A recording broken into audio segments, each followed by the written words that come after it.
Bonjour, j'espère que vous allez bien, que vous avez bien démarré votre journée. Alors, puis en plus moi je suis à la bourre, j'ai dormi comme un bébé et là je suis un peu décalquée du coup. Excusez-moi. Alors ce matin on va commencer avec les méditations tibétaines, suivies de l'oracle Tao de Mahadeva Padma. Et après on va regarder le Zen Tarot d'Osho. Voilà.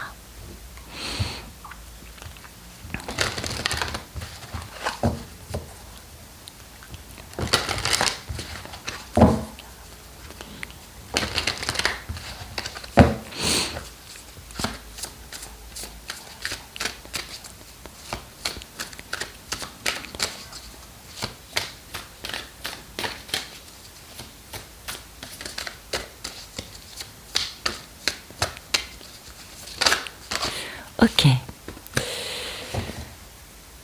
Oh, c'est dingue, c'est incroyable comme on a toujours les mêmes messages qui se répètent.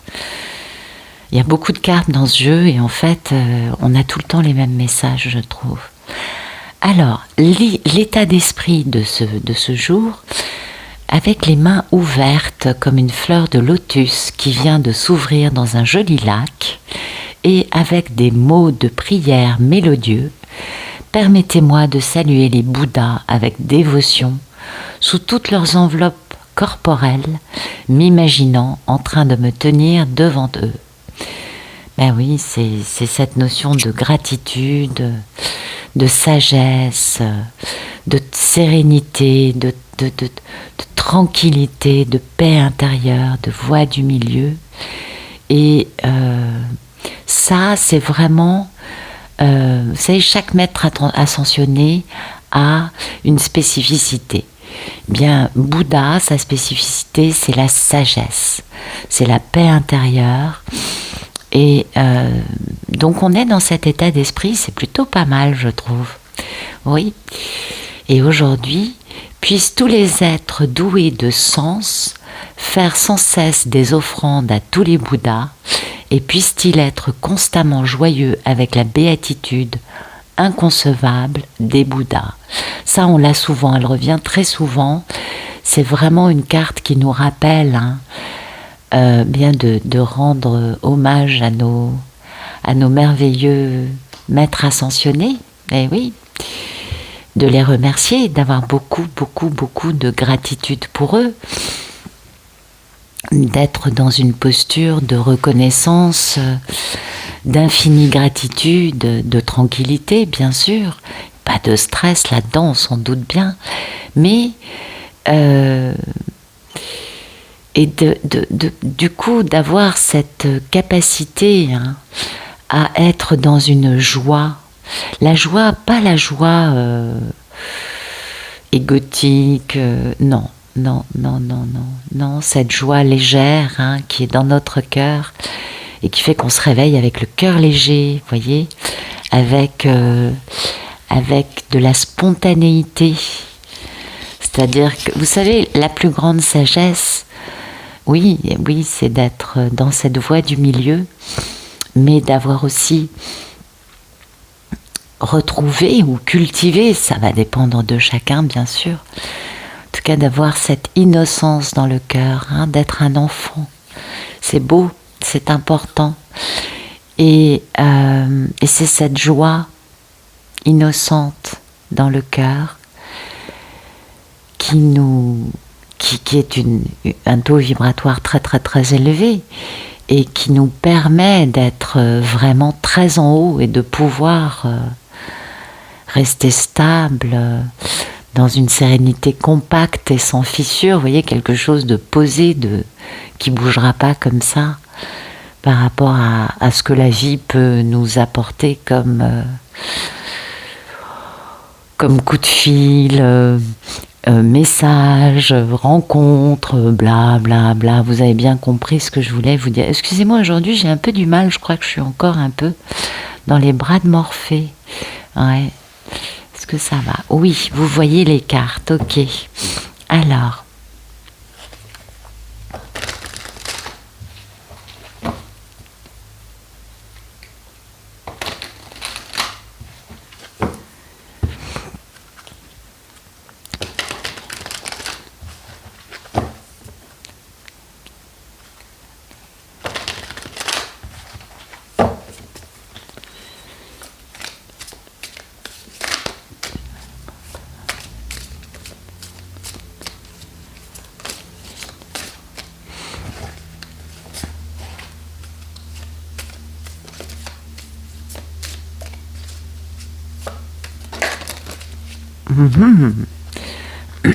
Donc, aujourd'hui, pour certaines personnes, il y a de l'oppression. De l'oppression parce qu'il y a des obstacles et que pour avoir ce bel accomplissement, ce beau succès, il va falloir beaucoup de détermination. Ok. Superbe. Ah oui. Il y a quand même la réduction, comment vous dire, il y a quand même quelque chose qui va diminuer. Il y a peut-être tout simplement un lâcher-prise d'une attente, c'est possible, de quelqu'un qui est en train d'errer, pour pouvoir se retirer, pouvoir s'en aller sans la moindre hésitation. Ah oui, on a le principe féminin. D'accord, ça y est, j'ai compris. Bon, bah écoutez, peut-être que ce sera pour certaines polarités féminines, mais pour moi, ça me parle plutôt de polarité masculine. Des polarités masculines qui peut-être aujourd'hui affrontent des... Alors ça peut être très varié, ça peut être... Qu'est-ce qui me vient à l'esprit ? Vous avez des polarités masculines qui ont des associés dans leur boîte et qui se retrouvent avec des procès sur les bras et des procès dans lesquels les autres font pression de tous les côtés de façon à les mettre sur la paille et les dépouiller. Vous voyez ? Ça, c'est un peu cette idée quand même. Et on a des polarités masculines qui se retrouvent toutes seules pour se battre, et qui du coup se sentent un peu, comment vous dire, dans cette notion d'oppression, vous voyez, d'être un peu épuisé, d'être aussi isolé, puni, d'être peut-être aussi en perte d'énergie, parce que très attaqué en face, pas par une personne de confiance, mais par plusieurs, vous savez, genre association de malfaiteurs, et qui se retrouvent du coup un peu en dépression. Donc c'est possible que, je ne sais pas pourquoi ça me vient à l'idée, et que aujourd'hui, ils aient besoin, vous voyez, de passer une xème fois au tribunal et qu'il y ait beaucoup de difficultés, surtout un sentiment d'impuissance et surtout d'être dans une lutte sans fin et d'être découragé parce que se sentant seul et certainement avec des preuves fabriquées pour leur faire perdre tout ce que eux ont pu accumuler. En face, on a des personnes qui sont, vous savez comment ils sont en face, et qui sont très déterminés pour prendre à cet homme tout ce qu'il a pu lui mettre en place avec sa force, sa détermination, etc. C'est pour certaines histoires, ça me parle comme ça. Et ils vont y arriver, bien sûr. Ces messieurs vont gagner, ils vont gagner. Mais pour le moment, il y a un peu une notion, vous voyez, de frugalité, une notion de c'est pas facile, faut tenir bon. Ils se sentent assez seuls et c'est pas évident parce que ils se sentent un peu enfermés dans quelque chose de très sombre, opprimés par des soi-disant amis qui n'ont jamais été des amis, qui n'étaient que des gens, on a bien compris la facture. Alors, je vous donne un exemple, mais je pense que c'est une histoire qui peut se décliner sur cette gamme-là, dans beaucoup d'histoires, mais différemment, ok ? En tout cas, on a des personnes qui se sentent complètement, comment dire, seuls, démunis, opprimés, enfermés dans quelque chose qui les épuise. Ils ont l'impression d'être seuls contre tous. Vous voyez, l'impression aussi d'être enfermés dans quelque chose de très, très, très, très, très, très, très, très noir, avec vraiment des obstacles énormes, un sentiment d'impuissance immense, être obligé de lutter et d'être quelque peu découragé parce qu'il y a un moment où trop c'est trop. Et c'est très difficile parce que, comment vous dire, pour moi, il y a du désespoir. Vous voyez, il y a du désespoir. Et on le voit, cette carte, elle est très, très, très, très, très, très, très, très noire. Il faut vraiment que la lumière revienne. Eh oui. Et cette lumière, elle est là. Bon, on le voit, hein, c'est évident. Cette lumière, c'est ce qui va permettre à cette personne d'accomplir ce succès, d'aller jusqu'au succès, d'être capable de donner une performance optimale par rapport à toute cette difficulté que des personnes ont mis sur sa route. Et il va y avoir une grande victoire. Pour moi, c'est l'annonce d'une grande victoire, on est d'accord. Avec vraiment un sentiment de satisfaction parce qu'on a tenu, on a beaucoup travaillé, on a tenu bon. Et cette victoire, elle est merveilleuse. On se débarrasse enfin de cette situation dans laquelle on se retrouvait enfermé dans quelque chose de très très noir, et puis tout seul, et victime, et bla bla bla. Vous voyez ce que je veux vous dire. Mais vraiment, il faut de la détermination. Il ne va pas falloir faillir, il ne va pas falloir faiblir, il va falloir être résolu. Beaucoup de fermeté, beaucoup de concentration, et surtout une absence totale de compromis. C'est ce que nous dit cette carte. Donc la victoire, vous ne négociez pas. Vous avez compris ? Pas de compromis. Pourquoi ? Parce que de toute façon, on ne fait pas de compromis avec des personnes qui nous imposent ce qu'elles ont imposé comme problématique, qui a causé beaucoup de mal-être, beaucoup de sentiments de perte de tout. Vous voyez, l'épreuve a été suffisamment importante pour qu'on se dise « c'est bon ». Laissons les juges décider. Là, vous savez, il y a un dicton qui dit « mieux vaut un mauvais accord qu'un bon jugement ». Voilà. Et là, mieux vaut un bon jugement qu'un accord quel qu'il soit. Pourquoi ? Parce que ces personnes sont allées trop loin et elles ont besoin d'apprendre leur leçon. Et leur leçon, ce sera tu ne peux pas te tenir impunément en falsifiant des documents, en mentant, en contrefaisant la vérité, de façon à gagner, voilà, et à piquer à l'autre tout ce qu'il a pu réaliser par lui-même, ou elle-même, on est d'accord. Et il est important pour les personnes en face de comprendre que leur règne de toutes ces choses un peu voyous, un peu voleurs, eh bien ça ne fonctionne pas.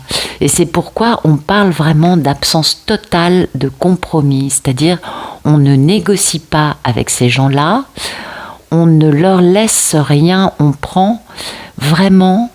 ça peut paraître méchant ce que je dis, mais en fait ça ne l'est pas. Vous allez permettre à ces personnes de commencer à sauver leur âme. Oui, ça c'est selon la sagesse bouddhique. Tout ce qui n'est pas, toutes les dettes karmiques qui ne sont pas payées dans cette vie le seront de toute façon dans la vie d'après. Et il vaut mieux que les personnes payent de leur vivant plutôt qu'elles aient une vie pourrie dans leur incarnation prochaine. Donc finalement, en faisant cela, vous allez permettre aux autres finalement de... Comment vous dire ça ? De ne pas rester avec une charge karmique, une dette karmique à régler ultérieurement. Donc, pas de... En fait, c'est ça l'idée, c'est pas de scrupules. Déterminé, résolu, sans compromis, on avance, on est intègre et on ne se laisse pas empapaouter.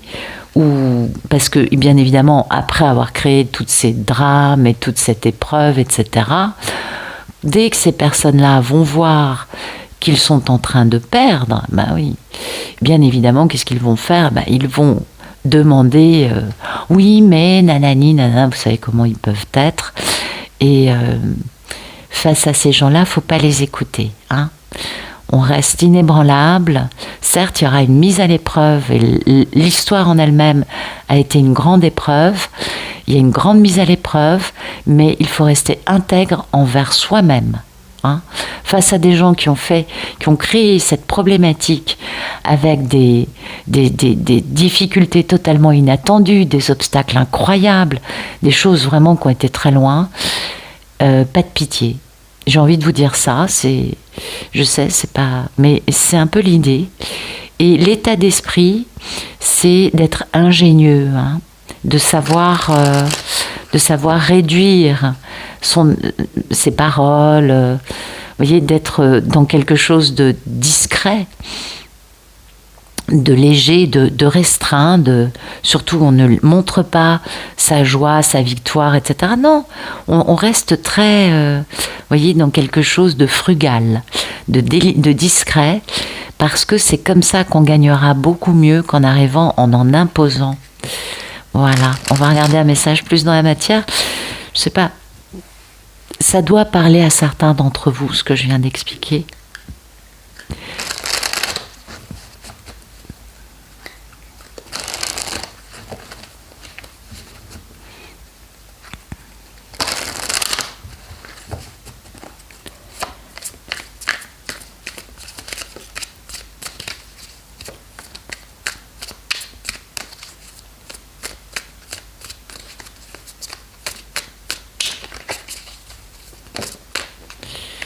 Ah, joli. Eh ben, c'est beau, ça. Voilà. Alors, vous voyez, pour certains, il y a cette notion, hein, d'obstacle, d'oppression, d'accomplir quelque chose avec beaucoup de détermination. C'est super. Pendant ce temps, pour d'autres, on reprend son pouvoir, on est connecté au grand tout, on est dans un éveil, tranquille, zen, peinard, j'ai envie de vous dire. Voilà. Oui, tout à fait, tout à fait. C'est plutôt sympathique, hein, parce que, vous voyez, alors, l'état d'esprit, c'est cet éveil, c'est cette capacité à comprendre que on est là pour une bonne raison, que on a besoin, comment vous dire, on a besoin de nous, hein. L'existence a besoin de nous. Et nous, on fait partie du grand tout. Et cette notion de faire partie du grand tout, c'est cette notion de « je suis en éveil », sinon on ne pourrait pas le comprendre. Et c'est très important. Cette notion de comprendre qu'on ok, on est humain, bien sûr, mais on vient d'ailleurs, on a une âme, on le sait, on sait qu'il y a différents niveaux en nous. Et notre éveil, c'est de comprendre que nous n'avons pas qu'une seule vie humaine et que on a cette capacité à revenir dans cette vie, hein. Que bien évidemment, tout meurt, toute vie se transforme, on est tout à fait d'accord, mais quand on est connecté à notre éveil, à notre Bouddha intérieur, à notre non mental, à notre âme, eh bien ça dépasse ce monde physique, hein. Et c'est ce non mental qui est éternel et qui va toujours vivre, quel que soit l'état dans lequel on est, en vie humaine, en mort humaine, en vie dans un autre monde, sur une autre planète, etc., etc., etc. Notre âme, elle, est éternelle. C'est ce que disent toutes les religions. Et c'est ça l'éveil. C'est non pas de le comprendre intellectuellement, mais c'est de le vivre en nous. Et notre dernière incarnation, celle dans laquelle on vit cet éveil complètement, c'est ce que l'on est en train d'expérimenter du fait que l'ascension est pour... alors pas pour tous, je le sais, hein, on est d'accord, il n'y a que X% d'humains qui peuvent vivre cela, les autres étant malheureusement... ou heureusement, c'est tout, c'est comme ça, il n'y a pas à se lamenter, sur un autre chemin. On n'a pas tous les mêmes missions, on n'a pas tous les mêmes incarnations, mais aujourd'hui, ceux qui sont dans cet éveil, c'est leur dernière incarnation. et ce sont des personnes qui n'ont plus besoin d'être en train d'apprendre dans la vie, mais au contraire dans leur vie spirituelle. C'est pas du tout la même chose, vous voyez. Nous, il y a cette clarté en nous, hein, qui nous permet de nous détacher, qui nous permet d'être tranquillement posé, stable, serein et équilibré dans notre cœur, sans avoir besoin de se rassurer avec le matériel ou avec une image sociétale, avec, vous voyez, quelles que soient les choses qu'on a pu avoir envie d'être auparavant. Là, tout ça, ça perd de son sens. Parce que notre intégration et notre intelligence est devenue complètement universelle. Elle est complètement en harmonie avec cette ascension qui est actuellement en cours sur la planète et avec beaucoup d'autres êtres humains. Ce n'est pas un accident tout ça, c'est prévu, c'est un plan divin. C'était notre incarnation d'ascension. Les maîtres ascensionnés, eux, l'ont vécu plus tôt, on est bien d'accord. Eh bien nous, c'est maintenant. Donc tout ça, c'est merveilleux. Ce qu'il faut comprendre, c'est que c'est bien d'être dans l'ascension, mais malheureusement, il faut aller un petit peu plus loin. Pourquoi ? Eh bien parce que il faut réaliser sa mission de vie. Parce que si on est lié au tout, eh bien le tout a besoin des choses que nous pouvons apporter au tout pour que chacun apportant sa pierre à l'édifice. Vous comprenez très bien ce que je veux dire, j'en suis sûre. Sans vous, eh bien, il n'y aurait... Comment vous dire ? Sans la présence et l'action, il manquerait une pièce au puzzle. C'est un peu comme ça que nous parle cette carte.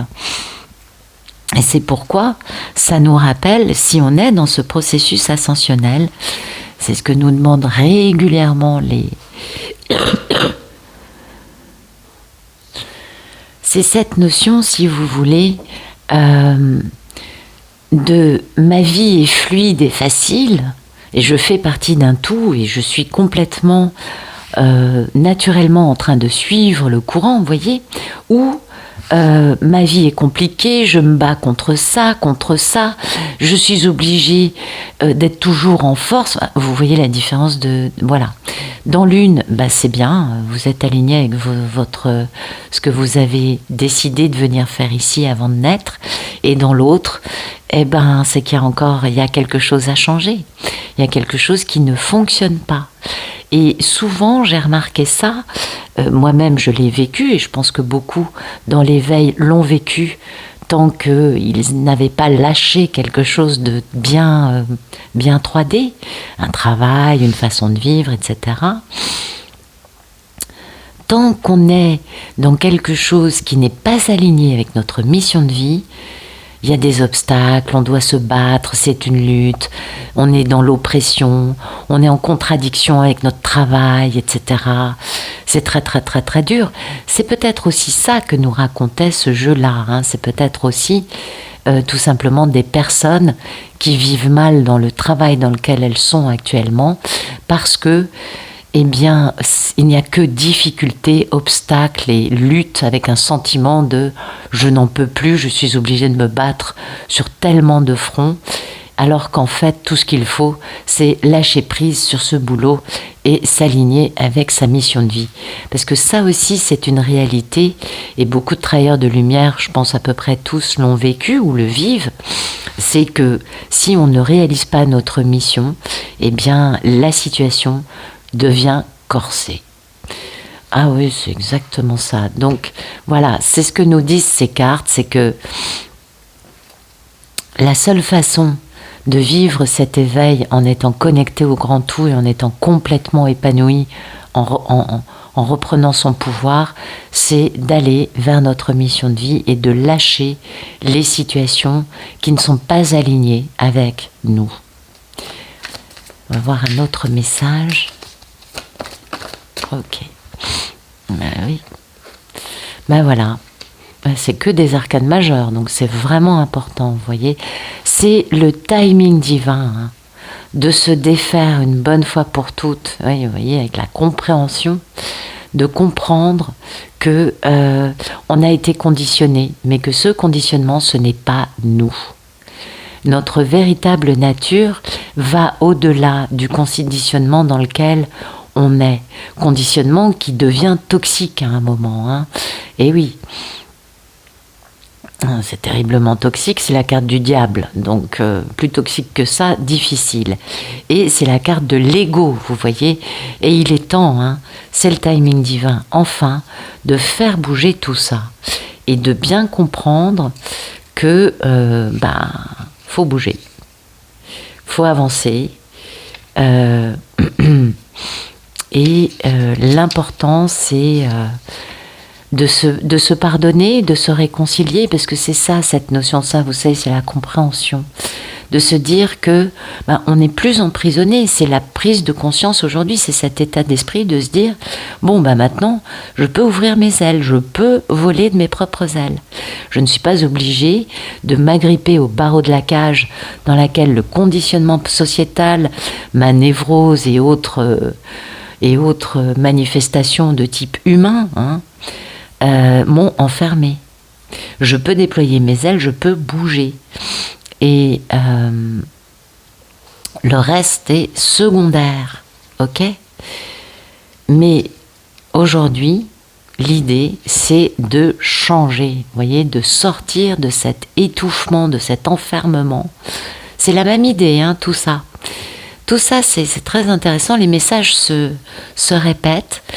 Et là, eh bien, il y a vraiment cette notion d'aller à l'intérieur de nous, de lâcher prise et de se détendre. Pourquoi ? Parce qu'il va y avoir du changement. La roue tourne, c'est le cas de le dire, et la seule chose qui ne change pas dans la vie, vous le savez, c'est le changement. Donc, on est dans un processus de changement, et du coup, pour ne pas être pris comme un otage dans ce tourbillon du changement, le mieux à faire, c'est de lâcher prise et d'être en paix à l'intérieur de soi. Ce changement va toucher, bien évidemment, tout cet aspect du conditionnement toxique et égotique de notre merveilleuse personnalité, de notre moi, hein, de ce fameux « je suis ça, je suis ci, patati patata ». Et oui, excusez-moi, c'est pas du tout moqueur, c'est juste que on y passe tous, quoi. Et comprendre que c'est ce moi dont on est, on a de quoi être fier aussi, parce qu'on s'est battu pour y arriver. Eh bien, ce moi n'est qu'une espèce de, comment vous dire, de personnalité qui nous est imposée par notre cadre sociétal, par la société qui nous entoure, notre famille, nos amis, nos parents, les gens auxquels on veut plaire. Vous voyez, l'environnement dans lequel on évolue, c'est ce qui fait que on est à fond, hein, dans ça. Et ça, c'est très très très toxique, parce qu'en fait, il n'y a rien de très très très très sage là-dedans. Non. Non, c'est pas que ce soit bête, hein, attention, loin de là.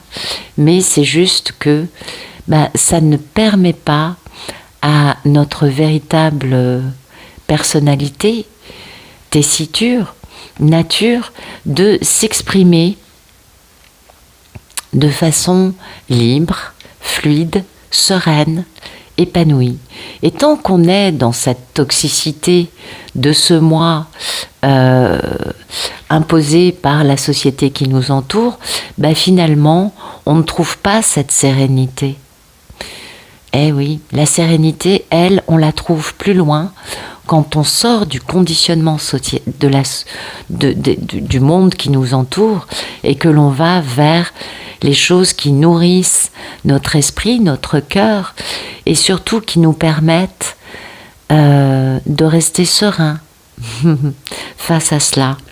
Et pour être dans cette belle sérénité, eh bien, il faut diminuer nos ambitions, diminuer nos possessions. Vous voyez, c'est cette fameuse diminution dont nous parlait le Tao qui est la clé. Cette clé de je veux devenir qui je suis vraiment au fond de moi. Cette clé de ma sérénité est plus importante que la taille de mon compte en banque, etc., etc., etc.